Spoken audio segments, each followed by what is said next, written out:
mbokk yi ginnaaw publicité ba nag ñu dellu si waat ak président Babacar Gueye mi nga xam ne nag mooy porte-parole du parti démocratique sénégalais président ñu dem ci wàllum politique nag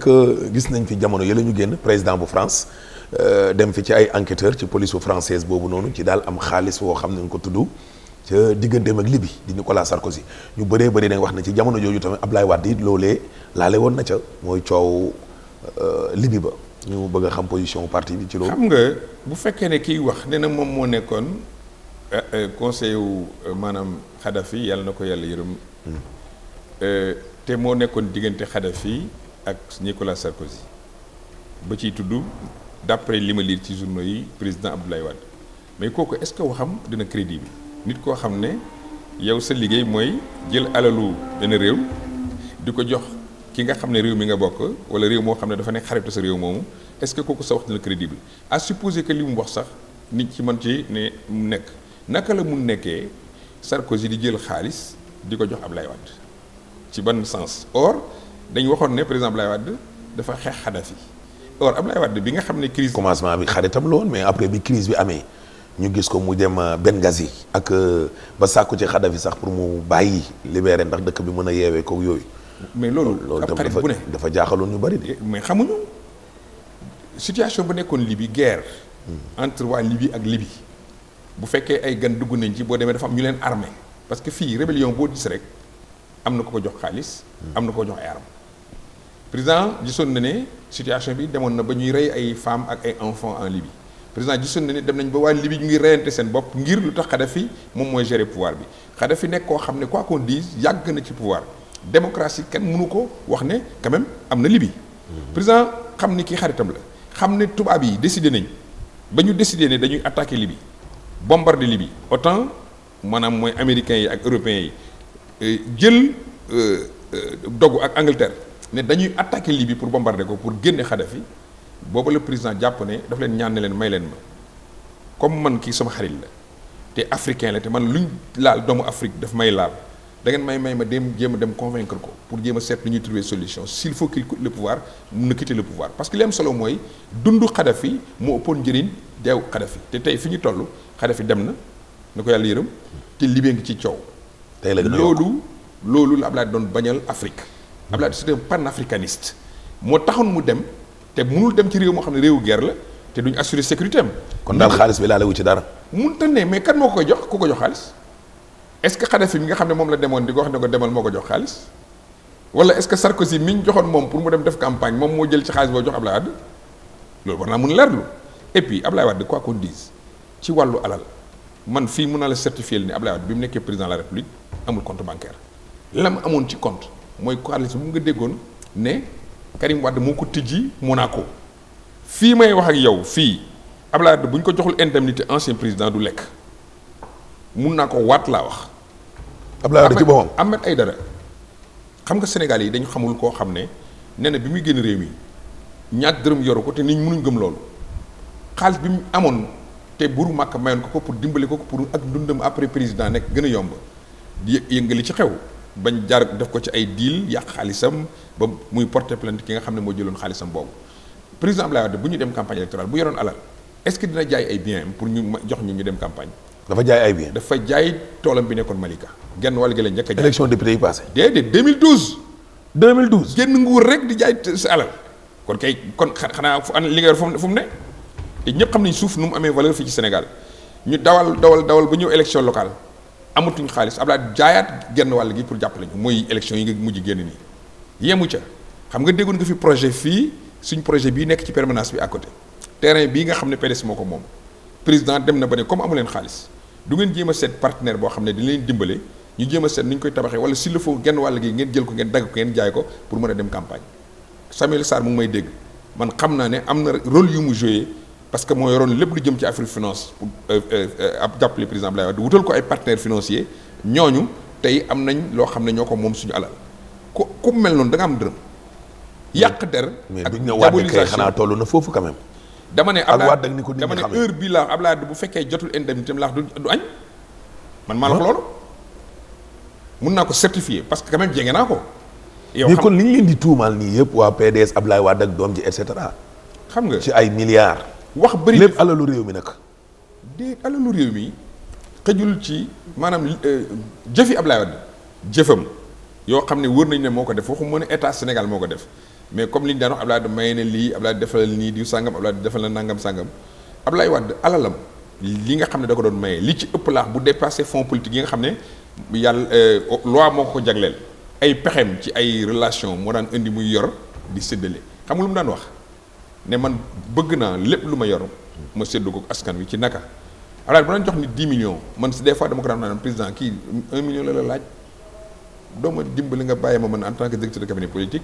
su demande yi ñëwaatee ma xool ko seet li nga xam ne mooy yelloo yem ci kooku ma jox ko mu ne ma yow da ngaa nay ma ne ko mais président du affaire nay dañuy régler problème am régler nañ ko rek mu ne ma déedéet man su may jox nit 10 millions fekk mu yor jàpp nga ne soxla si ma wax 1 million la dafa tànn benn ci soxlaam jox ma ko yemu ca am na yeneen soxla yoo xam ne waxaguma ko ba pare ku mu fi jox alal soo ñibbee sa kër benn sa soxna da nga ko dimbale soo amee waajur góor gu jigéen da nga leen dimbale soo amee sëriñ da nga ko ziyaare ji su fekkee ne dafa am xew da nga jox nit ñi dem ut takkaay tailleur yi dinañ ñëw marché danañ parce que marché dinañ liggéey mu ne man nun laa daan fexee alal ji di jógee ci man di jëm ci askan wi mais day jaar ci kenn alal kenn duñ ko jël nga def ci coffre-fort ku fi am yokkute da nga jënd oto ku fi yokk da nga tabax kër ku fi yokk da nga dimbale sa njaboot ku fi yokk sa dépense dina gën a yokk loolu yëpp tailleur moo koy jël kuy jaay marché moo koy jël bijoutier moo koy jël essence lay jar chauffeur da nga ko jël muy liggéey ak maçon yi dinañ tabax loolu mooy économie waxuma ne mën nañ ci développer réew déedéet mais moom daf ne woon en attendant mu am moyen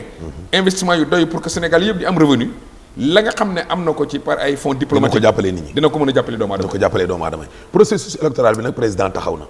te ñu bëree bëri jàppale ne wàllum parrainage bi Macky Sall fas yéenee jël ñu adopté ko ca conseil des ministres mu war a dem assemblée Macky dafa mel ne dafa bëgg a tànnal boppam ay candidats yi war a jàkkaarloo moom mais commencé na ko loolu yàgg na Macky commencé naa tànn ay candidats am bi mu attaqué Karim Wade xam ne boobu PDS ñun mooy suñu yaakaar dugal ko ci kaso bi 3 ans ci tuumal ko tuumal yoo xam ne lépp faras amul lenn loo xam ne tuumal nañ ko Karim Wade loo xam ne nit mën na ci teg bët fépp foo xam ne àtte nañ Karim Wade ak état Sénégal budul ci biir réew mi budul CREI yi Karim Wade daan na état Sénégal daan na Macky Sall CEDEAO Banque mondiale comité des droits de l'homme des Nations Unies ba bërki démb France ci mujj kon dafay wane ne président Macky Sall day faagaagal maanaam képp koo xam ne jàpp na ne mën nga ëllëg boo nekkee candidat da nga ko sonal après Karim Wade mu song Khalifa Sall parce que Khalifa Sall nanguwul def li Tanor Dieng def maanaam jël parti socialiste sayal ko ci biir APR pour que ñoom duñ am candidat en 2019 heureusement des na ñeneen mais ñooñu itam loo ci gis chaque jour yaa ngi dégg kenn ci ñoom rawatina seen le ministre des animaux mu naan diw dañ ko war a jàpp kaso parce que dafa commencé am popularité muy Idrissa Seck faruñu parti de suñu candidat waaye ci réew mi la bokk war na bu ko neexee mu ne dama bëgg yor réew mi parce que am na sañ-sañ bi am na ci li ma yaakaar mooy expérience ba pour mën a def lu mën nenu mais dañ koy attaqué buñ paree ci moom gis nga fi li ñu fi doon tuumaal gàkku yooyu yëpp pour élection bu jotee comme ni ko Macky Sall waxee moom rek mooy nekk candidat parce que mas naa wax ne bu élection yi jotee ñun ñooy nekk candidat xam nga loolu dafa wane ne am na un projet boo xam ne ñoom ñoo ko am loolu moo indi parrainage balaa ñuy yegg ci parrainage dafa utiliser la justice l'administration pour xeex ñi nga xam ne ñooy adversaire wala potentiel adversaire am après mu dem ba ci biir am ñoo xam ne dañoo commencé fël mais amuñu parti wala bu ñu amee parti amaguñ doole mu ne ñii kat mën nañ maa sonal bu fekkee dem nañ ci campagne électorale di wax donte mën naa am gañew duñ gañe mooy ñu man lan ñu bari du ma tudd nit mais ñu bees ñi nga xam ne dugg nañ ci géew bi bëri nañu Abdoul Mbaye dafa bees dugg na ci géew bi Sonko dafa bees dugg na ci géew bi PUR dañoo bees dugg nañ ci géew bi ak ñeneen ak ñeneen ak ñeneen dañoo bees ñu ngi ci biir géew bi ak Sénégal indépendant yi est-ce que Bougane duggul ci géew bi Bougane moom ñu ngi ko gis muy wër rek Bougane daal pour le moment Sénégalais yi li nekk seen xel mooy dafay def lu ñuy wax diversion sama xarit la sama rakk la mais bu fekkee dafa bëgg tourner bopp nit ñi bu fekkee dafa bëgg politique war naa mun politique c'est un am na droit sénégalais la war naa politique mais nit ñuy toll fii ñaar booy politique ñaar nga mën a def benn da ngay ànd ak opposition bi xeex Macky Sall ñaar nga ànd ak Macky Sall pour faagagal opposition bi Bougane waxagul sénégalais yi fu mu ci far en tout cas dégguma ko benn yoon mu wax ko mu ŋàññi gestion wu Macky Sall kon day jàpp ne ñun pour l'instant ba ñuy gis leneen li muy def mobiliser ay nitam parce que yàlla may na ko d'abord am ñaareel ba yàlla may na ko moyen de communication yoo xam ne comme Youssou Ndour nu mu amee moyen de communication ak groupe am ñun mën nañ utiliser loolu pour mën a dajale ay nit fu mu leen jëmale. mais discours bi mu wax Thiès. mooy lan bokkul ak yow li nga wax de. mooy wala demoo woon Thiès. man ay itam looy wuti Thiès. ah waaw d'accord kon seetaan ko li nga wax nii ci gestion wu Macky Sall laa la wax. waaw ne ngaañu ko moo tax ma ne la li mu wax Thiès. kon yow dégluwoo ko nañ des ci wàllum parrainage bi ba léegi. yaa ko indi. comme indi bàyyi ma yeggale foofu. waaw bismillah. yi nga la meilleure façon nga def diversion xam nga mooy lan. mooy ngay attaquer ay politique. pour xëcc ay nit. ba ñu miin la. bu ñu yeggee ci tippanjaw yi nga ne candidat la bu wootee jotee au lieu nga dem wooteel Karim wala nga wooteel Sonko wala nga wooteel Idriss Seck nga ne man Bougane lay wooteel. benn carte bu jógee ci askan wi dem ci koo xam ne nekkul ci candidat yi nga xam ne dañ potentiel nit ñi xamoon nañ leen. loolu dafay yàqal opposition mooy benn. ñaareel ba bu ñu demee ba deuxième tour. juboo mën na am bi ñu dem élection 2012 programme Idriss Seck da doon ŋàññi. Ablaye Wade àndaloon nga Macky Sall ci lu bari bokkuñu woon dara même Moustapha Niasse àndaloon ak Macky Sall ñoom lu ñu doon wax Macky Sall day liggéey pour ëllëg dafa bëgg ànd ak Ablaye Wade fu ñu mujjee. dem jàppale def coalition deuxième tour pour jël réew mi. pour jàppale est-ce que bu ëllëgee bëggaan itam di wax ne man kat am naa ñoo xam ne maa ngi ñoom ñoo ànd Macky Sall c'est vrai que def na lii waaye kii du ma mën a ànd ak moom kii du ma mën a ànd ak moom ànd ak Macky Sall sax ñu soppi li nga xam ne moom la fi defoon ci lu baaxul. parce que man bokk naa ci su ma ñëwee dañ ko soppi kon kat mun naa nekk. loolu lu tax nga bëgg koo jël teg ko fee te bëggoo ko jël teg ko ci opposition. parce que moo ñëwul ci ñun. moo ñëwul ci yéen. déedéet te dem na seeti Macky Sall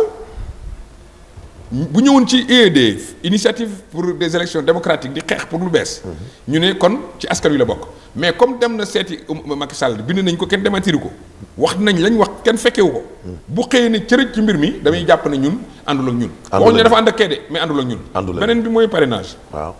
parrainage li ci danger mooy. munoo dem ba élection jub yow mi nga xam ne yow candidat nga. ngay jël ne option oui ku bëgg a ne candidat nii ngay def. élection dañ koy waxtaanee ba juboo ca. élection du décret bokkul ci pouvoir réglementaire. élection processus. mais nag mooy fal de. déet nit ñi ñooy fal. waaw non je veux dire moom décret yooyu nga tudd noonu par exemple ministre chargé des élections nangam sangam lee moom yéen sàkku ngeen ko. am na sax ay wax yu génn ne moom mi ngi ci ay tànku fal tam ab ministre chargé des élections. bu fi falee ministre boo xam ne ànduñ ci ak moom ci consensus day daanu mooy duñ ci ànd. mais yéen Cheikh Gueye bi ngeen koy fal tamit est-ce que opposition bi yëpp d'accord woon nañ. dama ne moo tax tey la xewoon. moom leen di fay bor. Macky Sall dafa waxoon bu ñu falee Cheikh Gueye. waaw ne Cheikh Gueye dañ koo fal rek waaye Ousmane Ngom mooy ministre de l'intérieur ndax Ousmane Ngom moo chef DAF mooy ñiy defar carte d'identité yi ak ñiy defar informatique bi pour élection yi fu ñu koy sàccee. ñaar Cheikh DAF direction générale des élections kañ fa fal ministre Ousmane Ngom mooy patron moom yemu ca mu ne ministre de l'intérieur mooy patron gouverneur mooy patron préfet mooy patron sous-préfet ordre yi mu leen di jox yooyu la ñuy def. kon kay dafa mel ni génn guñ ci guddi gi ñun li ñuy proposer du rek teggee fi ministre de l'intérieur de li ñuy proposer du rek jël un ministre des élections déedéet dañ bëgg ñu jël benn comité boo xam ne dañ koy fal ñoo xam ne bu ñuy ñetti nit sax benn ancien magistrat wala benn ancien inspecteur général d'État wala benn ancien général l'armée mu ànd ak yeneen kuréel yoo xam ne gouvernement bi da ciy ànd ak opposition bi. mais peut-être Diouf defoon na ko ministre nag peut-être ñu samp kuréel googu pour que kuréel googu saytu élection yi doxal élection yi. mais peut-être Diouf defoon na ko de mais yéen defoo leen ko nag. yéen ñu bëri dañuy jàpp ne PDS dafa mal placé. pour wax kan moo faloon général Niang. général Niang. ku faloon général Niang. non jamonoy élection laa wax. jamonoy élection de 2000 ak Diouf le général Cissé mais yéen bi ngeen ñëwee tamit. dama ne. élection laa wax yi yor njëkk a yor ministre. élection yi ngeen daanoo nii laa wax élection locale non dama ne élection yi ngeen daanoo nii laa wax. oui mais di élection 2012 tontu naa la ci nee naa la. Macky Sall mënu joxe leçon ci loolu pourquoi. bi ñu jëlee Cheikh Gueye dafa ŋàññi ne d'accord ñu jël Cheikh Gueye bàyyi fi Ousmane Ngom d'accord mais am na tamit loo xam ne xew na. parrainage bi pareegoo ci de. waaw parrainage bi te moo am importance. waaw nit mënul tànn naka la ñuy demee ci géew bi ki nga xam ne day bëree du moom mooy wax yan conditions la ñuy bëree. mais nag Sénégalais dàq ñu parrainage bi à 100% de. je termine parce que ay candidats yoo xam ne tamit mënuñ am sax 1% bon nga xëy rek nit parrainé la jox la xaalis ne la kaay doon candidat. te du moom ngeen doon ko doon tuumaal ci élection député moom la ñoo jiiñ waaw jox xaalis nit pour mu bokk ci élection législative. léegi loolu la bëgg a dindi nag xaaral déedéet ñaar yi bokkul li tax mu defoon ko bii ci élection législative yi. waaw pour que candidat yi bëri bu ko defee département bi mu bëri ay vote yoo xam ne demuñ ci moom waaye duñ dem ci opposition bi moom li mu am mu dajale ko raw gàddu gagné ñëpp wax xam nañ ne bu fekkoon ne opposition bi yëpp dañoo ànd moom day daanu ci élection législative yi. léegi nag bokkul ak système élection présidentielle système élection présidentielle dafa bëgg nag restreindre candidats yi pourquoi d'abord opposition bi di am tribune xam nga am na ñoo xam dañu dem élection demuñ pour gagner ko ñoo la gën a xam ne duñ gagner mais bu ñu demee ci élection occasion la pour ñu développer seen programme gën a xamante askan wi ñaareel ba ñu ŋàññi gouvernance bi fi nekk proposer autre chose que li nga xam ne moo doon li gouvernement bi def. loolu le président Macky Sall bëggul pluralité du débat ñi nga xam ne am nañ xam-xam am nañ yéene ci réew mi bëgg nañ dem ci élection yi donte xam nañ ne mun na am dinañ yem ci 8% 7% 5% même 4% c'est pas important mais tribune lay doon France bu élection amee ak yeneen réew yi. mais am na fa leen d'accord quand même ci projet de loi bi waay. d'accorduñ ci projet bépp li mu yónnee te waxuñ ko ba d'accord ñun xam d'abord sax rapport boobu. mais ay candidats yoo xam ne yow mënoo sax am 0,000,5%. nga bàyyi askanu Sénégal dóor leen façon bi ñaari dóor lañ leen di dóor. waaw xam nga mbër mu dem ci làmb di bàkku dem ñu daan la du ndam parce que amoon ndam loolu mooy ndam. dëgg la mbër mu dem ci làmb ji te boo demee ci làmb ji dañ ne la da ngay joxe 65 millions de francs CFA te boo amul 5% da ngay perte 65 millions de francs CFA. kooku askan wi moo koy sanctionné te bu ñu paree ci loolu bu ñu waxtaanee woon parrainage bi ñun ak ñun. mais yéen a gedd ñaata yoon la président woote. autour d'une table dama ne c'est faux. Aly Ngouille Ndiaye ministre de l'intérieur ñun. bu bokk ci parti. waaw du ñu woo ci kaay ñu waxtaan lu jëm ci ni ñuy defaree élection. loolu dañ ko wax mu leer bu tuddoon Massamba Diop. bu bokkee APR bu ñu wooyee du ñu wuyu ji. rawatina ki nga xam ne mooy Aly Ngouille Ndiaye. moom nee na li tax mu toog fa mooy fexe Macky Sall dem gagner au premier tour. kooku bu lay woo nga koy wuy ji yàq sa temps la preuve ñi waxoon opposition lañ bokk dem wuy ji fuñ mujj ba gedd bàyyi ña mujjee toog rapport bi mu génnee dañ ne d'accorduñ ci parrainage d'accorduñ ci bulletin unique d'accorduñ ci caution pour dem élection kon kay dafa mel ni décision bi nga xam ne moom le président Macky Sall jël yóbbu ko assemblée nationale wala bugg ko faa yóbbu parce que de façon du fa dem. parce que ñu pare nañ pour que du fa dem bu fa demee du fa amee. pare c'est-à-dire. dans tous les plans nag sur tous les plans pare nañu. parce que loolu mooy. ah doo ma ne kay li fi xewoon 23 juin da ngeen koy waajal. lu ko raw. ah bon waaw parce que xam nga lu tax 23 juin. lu ko raw. 23 juin la woon dañu xaar ba juin ñu door a yegg si 23 juin. bii ñu ngi di mois de avril mars lañ nekk mars lañ nekk. léegi ñu dugg avril ñun dañuy wax 23 juin mën naa am dañuy wax 6 avril mën naa am dañuy wax 10 avril parce que xamuñ kañ lañ ko examiner. kon dinañ am temps ñun avril ba mu décembre prochain wala ba février prochain ñu wax ak Macky Sall lu jëm ci élection te allah kulli xaalin askan wi ma gis Macky Sall dina jàkkaarloo ak ñoom bañ bëgg bëree loolu mooy li nga xam ne PDS ak ñi mu àndal ci ngujje gi ak ñi nga xam ne sax bokkuñ ci IED muy candidature yi nga xam ne c'est des forces émergentes ak indépendants yi ñëpp manqué nañ ci ne parrainage bi du fi amee. pourquoi ok. wax naa ko léegi mais dafa am lu mu ci laxas ndëgg sërëx buñ ne dañuy parrainer 65 000 personnes yoo xam ne à peu près mooy 1% ou 6,5 millions électeurs mais Ali tey bu ko dem Guédiawaye exemple lay jël parce que fa nga dëkk ñu ne dañuy def parrainage PDS dem fa di def parrainage nit ñëw ne man dama leen di signer parrainage est-ce que ñun dañuy bañ parrainage am déedéet ñu kenn ñëw kooku la même personne dem ci Sonko ne ko man de dama la bëgg a signer parce que yow ku baax nga gis naa li sa wax ji ni mu demee ak yooyu est-ce que Sonko da koy bañ surtout que Sonko day wut dem seeti beneen candidat boo xam ne sax mun naa am nguur gi moo ko jàppale pour mu taxaw nekk candidat kooku ne ko demal seeti diw da nga dem mun na la pare. ngeen yóbbu dossier conseil constitutionnel. ñaari signature yi ñeenti signature juróomi signature ñu éliminer ñooñu te ku koy seet ñan la mooy administration wu Macky Sall ñoo yore daaf mooy ñan conseil constitutionnel ñoo fi jox Macky Sall référendum boo xam ne kenn xamul lu mu mel ñoo fi jox Macky Sall ñu mës a wote ci Sénégal sans carte nationale d'identité. doy na war conseil constitutionnel boobu. amul confiance su suñu parti. seen parti d'accord gis nañu juge Ibrahima Hamidou Dème xëy rek tekki ndomba tànkam génnoon na ci conseil supérieur de la magistrature génnaan na sax nag faf bi yoon ci wàllum justice mu mel ni daal suñu justice su réew mi li ñu leen di tuumaal nag ça ne date pas d'aujourd'hui. xam nga li bon mooy toujours naan du tey rek la fi amoon Macky Sall moo waxoon ne ci programme yoonu yokkute dafa bëgg justice bi indépendant boo xam ne nguur gi du nekk di ko jox ay instructions pour mu koy exécuter moom mu raw ci rawatina ba ci fal ay xaritam conseil constitutionnel far ay xaritam cour suprême ba pare. ay xaritam ay seede lu wóor laa ci am parce que ñëm fa fal. cour suprême ki nekkoon directeur de cabinet Mimi Touré. waaw moom la dugal cour suprême. ki nga xam ne dafa nekkoon directeur de cabinet moom daf ko nommé conseil constitutionnel ki nga xam ne da ko joxoon CREI mënul dem da ko jël yóbbu ko conseil constitutionnel magistrat bi mu nommé woon CREI muy Aliou Ndao ba mu demee ba gis ne CREI bi lañ fay wax méngoowul ak loo xam ne justice bu normal la gaa ñi dañ tekki ndomb tànkam en pleine audience Macky Sall moo agressé administration judiciaire magistrat yi. agressé mooy bañ leen jox seen cër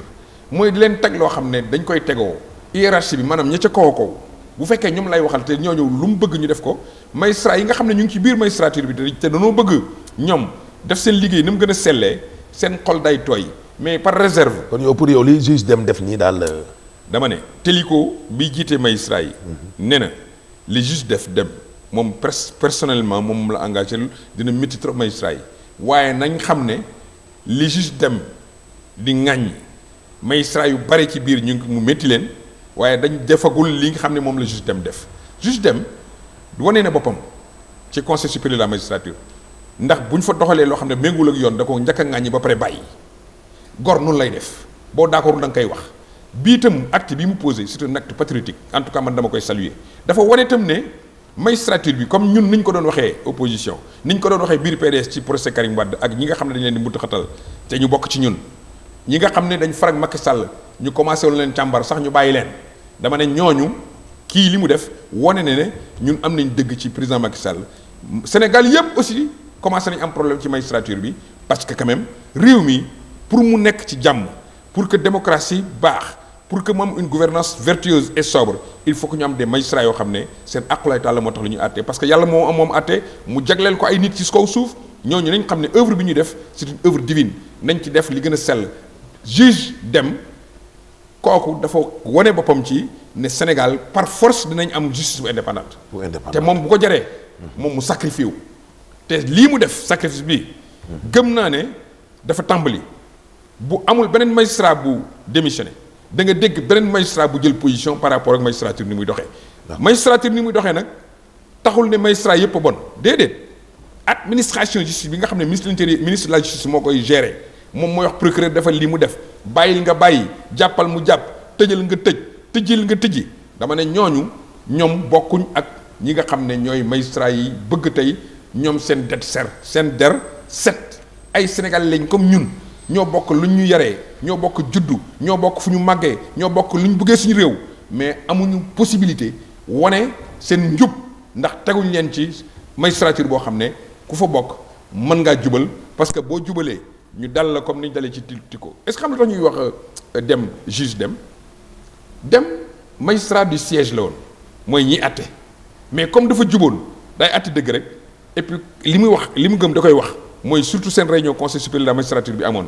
non seen USM union des magistrats du Sénégal bi amoon Mbour mu def wax ci devant le ministre gars yi dañ ko jëlee magistrat du siège yóbbu ko parquet mooy lu ñu la wax rek ngay def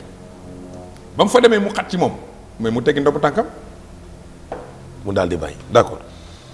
président kon ñu ngi lay gërëm di la sant. déet jeexagul nii. yow da nga bëgg a yaakaar ne daal réew mi président Macky Sall mën na koo jël dëxañ ko ci ay loi am ak ay règlement am pour faagaagal ñi nga xam ne tey dañu am beneen gis-gis ci réew mi que président Macky Sall narul jox xale yi liggéey que président Macky Sall narul jënd gerte askan wi maanaam baykat yi que président Macky Sall suñ pétrole bi daf ko jox rakkam mu jaay ko benn tubaab boobu jaay ko yeneen i tubaab ba tey mu nekk situation boo xam ne suñu pétrole nekkatul suñu alal presque loolu ak suñu gaz coow li bari na loolu dañ koy régler président Macky Sall li nga xam ne moom la yore réew mi ci ay doole ci jël askanam ak ñi nga xam ne ñoo bokk parteem féetale leen pouvoiru réew mi loolu dañ koy arrêté moo tax suñu projet politique mooy en 2019 ñu ànd def say waxuma ne ñu def benn candidat dina jafe mais ñu xam ne benn projet politique la un programme commun pour jële fi Macky Sall teg fi loo xam ne temps wu Ablaye Wade amu fi temps wu Abdou Diouf amu fi temps Macky Sall amu fi muy lu bees loo xam ne askan wi dina gis boppam njëriñu Sénégal lay doon loolu muy suñu projet politique un projet de remise à le Sénégal à l'endroit maanaam mu nekk réew mu taxaw moom boppam moom boppam nag ay indépendance comme moom sa réew mais moom boppam. d'accord président kon ñu ngi lay gërëm di la sant. maa ngi lay sant ci waxtaan wi xam naa tàggatoo nañ. c'est dommage que suñ temps xat na. ci benn waxtu kenn mënul wax lii njombe yëpp ci réew mi. mais li wolof nee na bu yoon jeexul waaxu sil mën naa continuer am maa ngi lay sant la gërëm ci occasion bi ma may pour mu wax askan wi. mbokk yi kon ñu ngi leen di jaajëfal bu baax a baax mu nekkoon seen émission seen jotaay tey nag ñu ko doon seq ak porte-parole du parti démocratique sénégalais di le président Babacar Gueye di leen jox kon dig daje ci beneen numéro incha allah.